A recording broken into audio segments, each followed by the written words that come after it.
بسم اللہ الرحمن الرحیم۔ السلام علیکم دوستو، جب بنی اسرائیل کی قوم کو فرعون کے ظلم و جبر سے نجات ملی تو اس کے کچھ عرصے کے بعد اللہ تعالیٰ نے حضرت موسیٰ علیہ السلام کو حکم دیا کہ ملک شام کی سرزمین سے ظالم لوگوں کو نکال دو اور خدا کی راہ میں دشمنوں سے جہاد کرو، اور اپنی قوم میں سے 12 افراد کو 12 قبیلوں پر سردار مقرر کرو تاکہ وہ اپنے سرداروں کے تابع رہیں اور اللہ کے احکام کی پابندی کرتے رہیں۔ پس حضرت موسیٰ علیہ السلام نے ایسا ہی کیا۔ اللہ کے حکم کے مطابق حضرت موسیٰ اور حضرت ہارون علیہ السلام جہاد کے لیے اپنے سرداروں اور قوم کے ساتھ جب کنعان کے مقام پر پہنچے تو اپنے سرداروں کو حکم دیا کہ وہ ملک شام جا کر وہاں کے ظالم لوگوں کے حالات معلوم کریں۔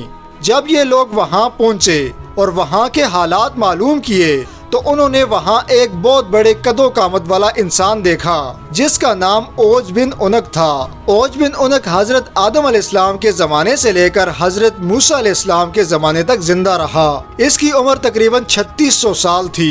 اس کی ماں کا نام صفورہ اور اس کے باپ کا نام عنق تھا۔ طوفان نوح علیہ السلام میں بھی یہ شخص بچا رہا۔ اپنے طویل قد کی وجہ سے یہ شخص سمندر میں کھڑا ہوتا تو پانی اس کے ٹخنوں تک ہوتا۔ اوج بن عنق سمندر سے مچھلیاں پکڑ کر آسمان کی طرف کرتا، سورج کی تپش سے مچھلیوں کو بھون کر کھا جاتا۔ اوج بن عنق نے جب ان سرداروں کو دیکھا تو ان سے معلوم کیا کہ تم یہاں کیوں آئے ہو اور کہاں کو جا رہے ہو۔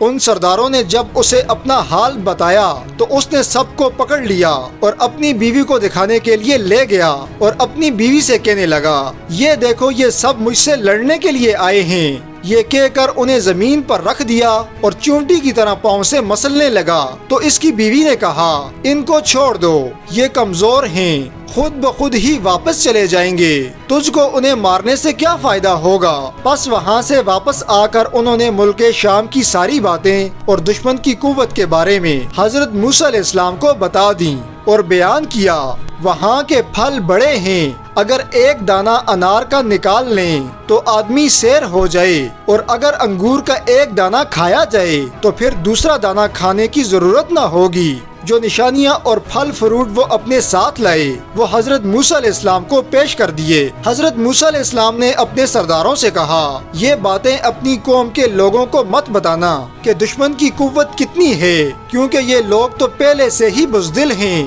اور جہاد سے بھاگ جائیں گے۔ حضرت موسیٰ علیہ السلام کے اس حکم پر 12 سرداروں میں سے صرف 2 سردار اپنے وعدے پر قائم رہے، باقی 10 سرداروں نے عہد شکنی کی اور اپنی قوم کے لوگوں کو وہاں کا سارا ماجرا اور اوج بن عنق کے ہاتھوں پکڑے جانے کا واقعہ بھی سنا دیا۔ جب حضرت موسیٰ علیہ السلام کی قوم نے یہ واقعہ سنا تو وہ لوگ ڈر کر جہاد سے کترانے لگے اور مصر واپس جانے کی تیاری کرنے لگے۔ حضرت موسیٰ علیہ السلام نے اپنی قوم سے فرمایا، اے لوگو، تم جہاد سے مت گھبراؤ، جہاد سے مت بھاگو، کیونکہ اللہ تعالیٰ نے وعدہ فرمایا ہے کہ میں تمہیں ان کافروں پر فتح دوں گا۔ تو حضرت موسیٰ کی قوم کے 2 سردار اپنے وعدے پر قائم رہے اور اپنی قوم سے کہنے لگے، اے قوم ٹھہر جاؤ اور جہاد کرو، اللہ تعالیٰ تمہیں فتح دے گا، اور حضرت موسیٰ علیہ السلام نے وعدہ کیا ہے تو اللہ تم کو ضرور فتح دے گا اور ان کافروں کو ہلاک کر دے گا جس طرح فرعون کو ہلاک کیا گیا تھا۔ جب تم لوگ اللہ پر یقین رکھتے ہو تو اس کے وعدے پر کیوں بھروسہ نہیں کرتے؟ قوم نے کہا، ہم ساری عمر وہاں نہیں جائیں گے۔ اے موسیٰ، تو جان اور تیرا رب جانے، دونوں جا کر ان سے لڑو، ہم تو یہیں بیٹھے رہیں گے۔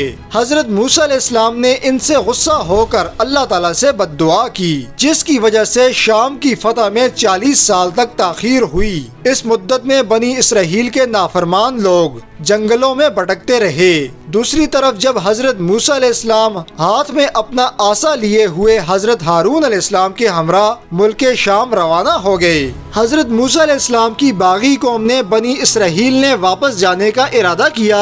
تمام رات چلتے رہے، مگر جب صبح ہوئی تو دیکھا جہاں سے روانہ ہوئے تھے اب تک وہیں پر موجود ہیں۔ وہ سمجھ گئے کہ حضرت موسیٰ علیہ السلام کی بد دعا سے یہ حال ہوا ہے۔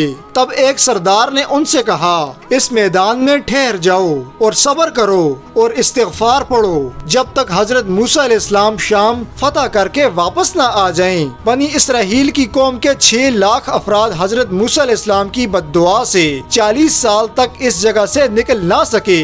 اس جگہ کا نام تیا ہے جو فلسطین اور اردن اور مصر کے درمیان ایک میدانی علاقہ ہے۔ غرض کہ حضرت موسیٰ علیہ السلام جب اوج بن عنق کے شہر میں پہنچے تو لوگوں کے ہیبت ناک شکلیں دیکھ کر ڈر گئے اور اللہ تعالیٰ سے دعا مانگی۔ جب اوج بن عنق نے حضرت موسیٰ کو دیکھا تو اس نے چاہا کہ آپ کو چمٹی کی طرح مسل کر رکھ دے اور آپ سے کہنے لگا کہ تو بنی اسرائیل کا وہی سردار ہے جس نے فرعون کو اس کی فوج کے ساتھ دریائے نیل میں غرق کر دیا تھا۔ یہ کہہ کر اس نے حضرت موسیٰ علیہ السلام پر حملہ کر دیا۔ موسیٰ علیہ السلام نے بھی پلٹ کر اپنے عصا کے ساتھ اس کے ٹخنے پر حملہ کیا جس سے اوج بن عنق زور سے زمین پر گرا اور اس کا سر پھٹ گیا اور وہ گر کر ہلاک ہو گیا۔ کہا جاتا ہے اوج بن عنق کی لاش تقریباً 40 سال تک وہیں پڑی رہی۔ اس عرصے میں اس کے جسم کا گوشت گل کر گر گیا، صرف ڈانچہ رہ گیا۔ جب حضرت موسیٰ علیہ السلام اور حضرت ہارون جہاد سے سرخرو ہو کر واپس لوٹے تو اس کے ڈانچے کو اٹھا کر دریائے نیل پر رکھوا دیا اور ایک عرصہ تک وہ ڈانچہ دریائے نیل پر پل کا کام دیتا رہا۔